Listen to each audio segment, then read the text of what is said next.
آج کے درس کی جو آیت کریمہ ہے، اللہ تبارک و تعالیٰ نے قرآن مجید فرقان حمید میں ارشاد فرمایا سورہ کہف کے اندر، یہ آیت جو ہے، یہ کلام الہی جو ہے، یہ جو آج ہم سننے جا رہے ہیں، یہ ہم سوئے ہوئوں کو جھنجھوڑنے کے لیے کافی ہے،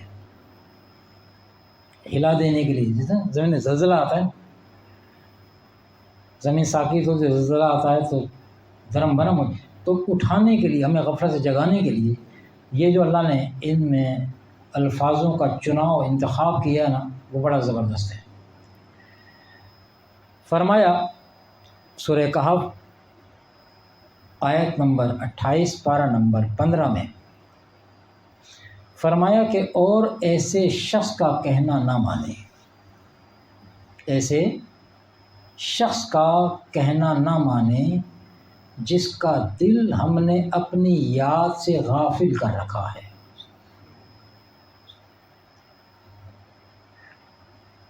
اور وہ اپنی خواہشات کا تابع ہے، اور اس کا کام حد سے بڑا ہوا ہے۔ پھر سنیے، اور ایسے شخص کا خطاب حضور علیہ السلام سے ہو رہا ہے، اور ایسے شخص کا کہنا نہ مانے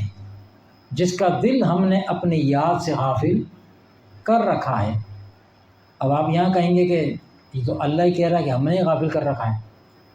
تو اس بندے کہ نہیں، آگے اس کا جواب آ رہا ہے۔ کیوں؟ کہ وہ اپنی خواہشات کا تابع ہے،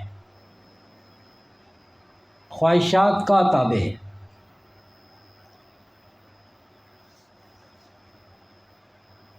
علامہ نے کہا تھا کہ جو میں سر با سجدہ ہوا کبھی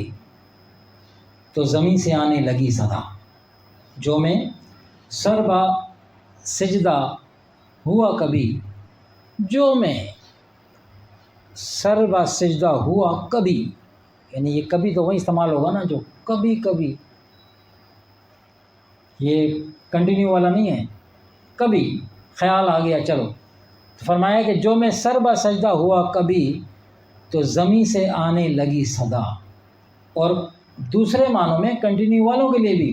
اشارہ ہے۔ جو میں سر با سجدہ ہوا کبھی تو زمین سے آنے لگی صدا، کیا صدا آتی زمین سے؟ علامہ فرماتے ہیں کہ زمین سے صدا آتی ہے، میں سجدے میں جب جا کے کہتا ہوں نا کہ سبحان ربی الاعلیٰ، اللہ کی حمد کرتا ہوں، تو زمین سے آواز آتی ہے کہ تیرا دل تو ہے صنم آشنا، تجھے کیا ملے گا نماز میں۔ اب اس آیت کریمہ میں اللہ نے فرمایا کہ کیونکہ وہ اپنی خواہشات کا تابع ہے۔ خواہشات، انسان کا جو نفس ہے،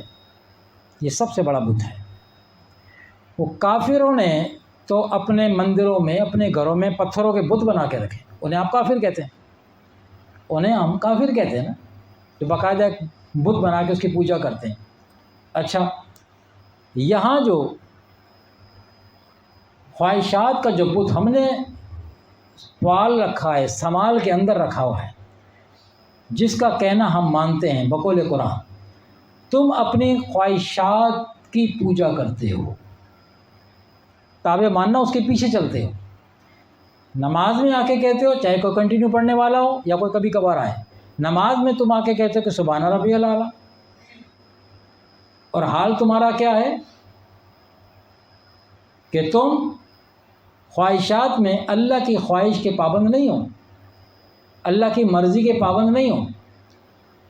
جب اطاعت کرنے کی باری آتی ہے، اتباع کرنے کی باری آتی ہے، تو تم اپنی خواہشات نفس کی تابع داری کرتے ہو، تم اس بت کی تابع داری کرتے ہو جو تم نے اندر رکھا ہوا ہے، جسے نفس کہتے ہیں۔ تو فرمایا کہ ایسے شخص کا کہنا نہ مانے جس کا دل ہم نے اپنی یاد سے غافل کر رکھا ہے۔ اچھا، یہ سزا ہے، یہ بہت بڑی سزا ہے۔ علماء کرام نے اپنی تفاسیر کے اندر فرمایا، آسمان سے پتھر کا برسنا بڑا عذاب ہے نا، زمین میں دھنس جانا یہ بڑا عذاب ہے، زمین میں کسی انسان کا دھنس جانا اس کے گناہوں کے سبب، یا آسمان پر پتھروں کی بارش ہونا یا زلزلوں کا آنا، یہ بڑے عذاب ہے نا ہمارے لیے نا۔ علماء کرام کہتے ہیں کہ یہ بڑا عذاب نہیں ہے، بڑا عذاب تو یہ ہے کہ اللہ اپنی یاد اپنے کسی بندے کے دل سے نکال دے، یہ سب سے سخت سزا ہے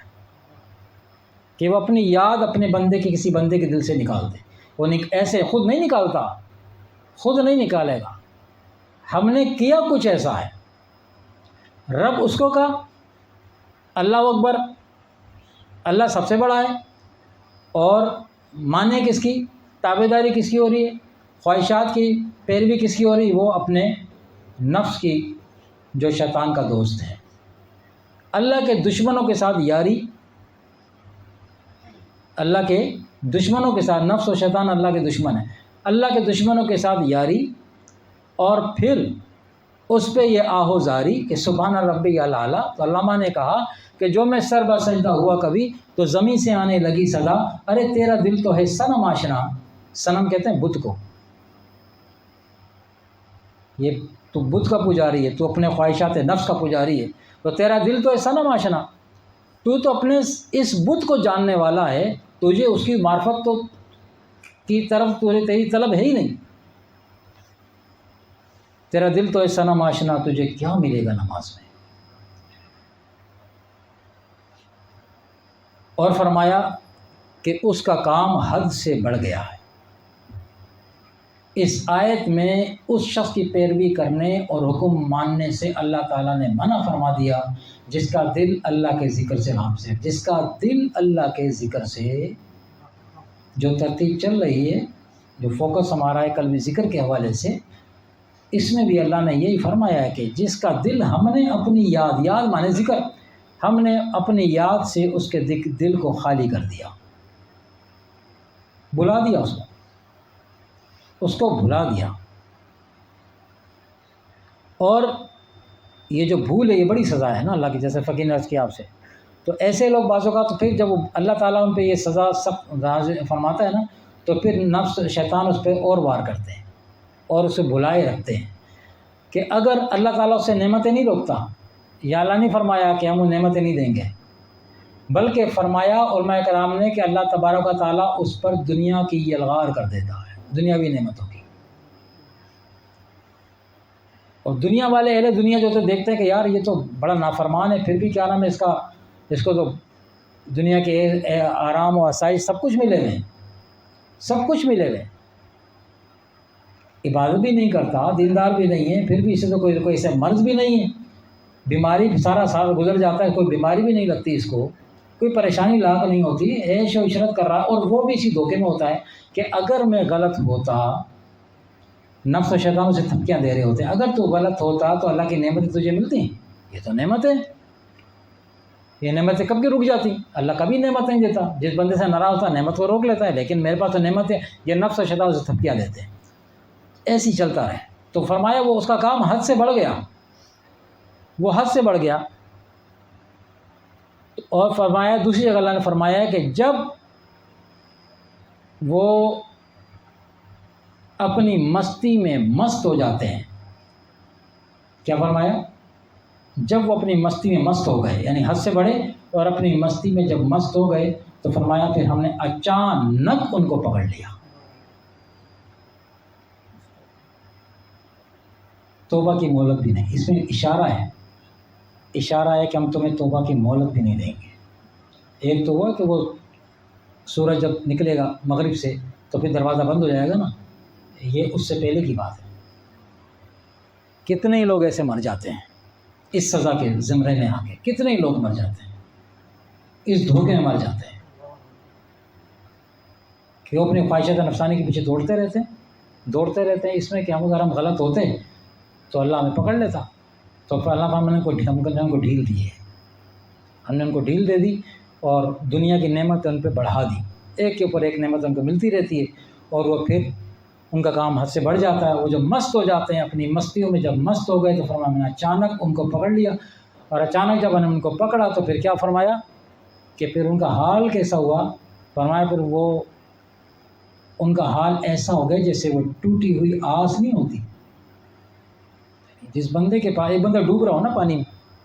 ایک بندہ پانی میں ڈوب رہا ہو. ابھی آپ نے سیلاب کے مناظر دیکھے ہوں گے،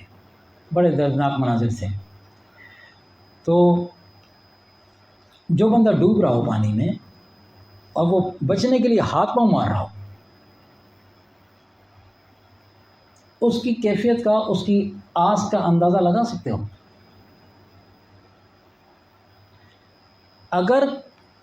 کوئی ہلکا تنکا بھی تیرتا ہوا آئے گا نا، وہ اس پہ بھی ہاتھ مارے گا، حالانکہ جانتا ہے یہ تنکا مجھے تیرانے والا نہیں ہے، لیکن آس، بس آس. تو فرمایا کہ پھر وہ ان کی آس بھی کیسی؟ فرمایا کہ پھر وہ ٹوٹی ہوئی آس کی طرح رہ گئے. آس بھی وہ جو ٹوٹ چکی، اب کچھ نہیں بچا، اب کچھ نہیں بچا. ایک ہمیں آس ہوتی ہے نا کہ چلو مرتے وقت توبہ کر لیں گے، یہ توبہ کی آس بھی توڑ دی اللہ نے. جس سے بھی تم گئے، یہ کافروں کے لیے بات نہیں ہو رہی ہے، یہ بات کفار کے لیے نہیں ہو رہی ہے، یہ اپنے ماننے والوں کو توجہ دلا رہا ہے.